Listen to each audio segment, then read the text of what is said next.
This NYSOTech presentation is made possible by NYSOTA's contributing members, and we thank you for your continued support.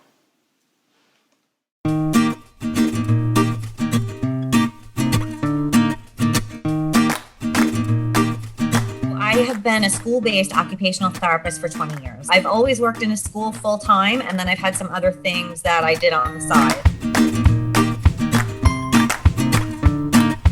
It was about 6 or 7 years ago, I was really kind of struggling money-wise. Unfortunately, in New York, occupational therapists are not treated or paid the same as teachers. So, I was very lucky to work full-time in a school district, but I was working in a sensory gym after school on top of working full-time in a school system. And I was like, I can't do this forever. And I'm not getting a raise at either job. I just felt like here I am in my early 30s and I'm in a position where I'm not going to be advancing as I grow towards retirement. And, the price of milk is just going up. Like I thought something had to give. And so that was my plan. I thought if I started a blog or a little Facebook page or something, I would get more private clients. But it ended up kind of blossoming into a whole different job. I really didn't think I was going to be an entrepreneur. It wasn't my plan. It just kind of fell in my lap. I started an occupational therapy blog, and it is geared towards school-based occupational therapists and parents and teachers. And basically the way that I earn money is by selling products. So I've created some books with other occupational therapists, and I recently just became an AOTA approved provider. So I have a couple of courses that I developed that I've been marketing and just trying to basically help people to help their kids. So whether they're a parent or a therapist, I'm trying to give them ideas, strategies, resources to help their kids at home or in school.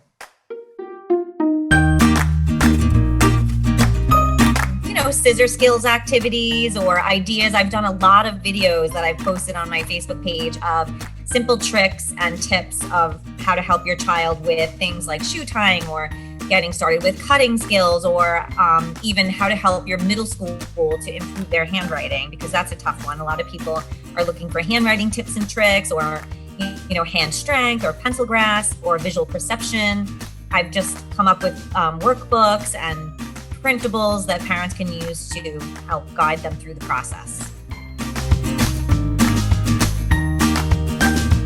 For me, things blossomed during COVID because parents were looking for resources to help their children, but also therapists who were now busy doing virtual therapy were Googling away, trying to find more resources. And I think a lot of people who weren't originally very techie or not into social media at all and never thought to look up OT bloggers were so desperate for resources that they started, trying new things and looking up new people. So I definitely grew my following quite a bit during COVID. And I know my other blogger friends said the same thing. I think time. I never gave up my full-time job. I love my full-time job, and it's just a lot to do that and then run a growing business. I wish sometimes I didn't need to sleep because I would get so much done.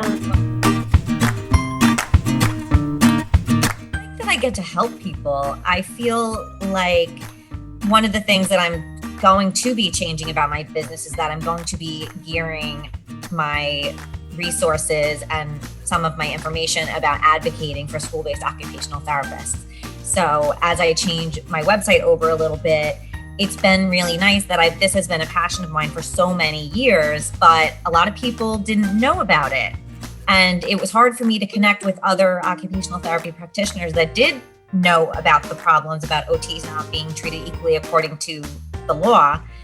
But because of social media, I was able to find them and connect them. And I created a social media group just for New York State OTs, school OTs who are looking for change. And I've got over 1,000 members in there. And I never would have been able to do that if they didn't know who I was. So I think that was one of the big benefits, is that I became someone that they felt like they had heard of. And Ms. Jaime is doing this advocacy thing, and she's sticking up for New York school OTs, and let's join her group and see how we can help. And 10 years ago, I was in a situation where I was, upset about what was going on, but I didn't really know how I could address it because I didn't have a team of people. But with technology, you have people all over New York that you can connect with. So I very much hope that I will be more of a well-oiled machine. Mm-hmm. If I'm just so busy doing, then I'm really just busy working in my business and not on my business.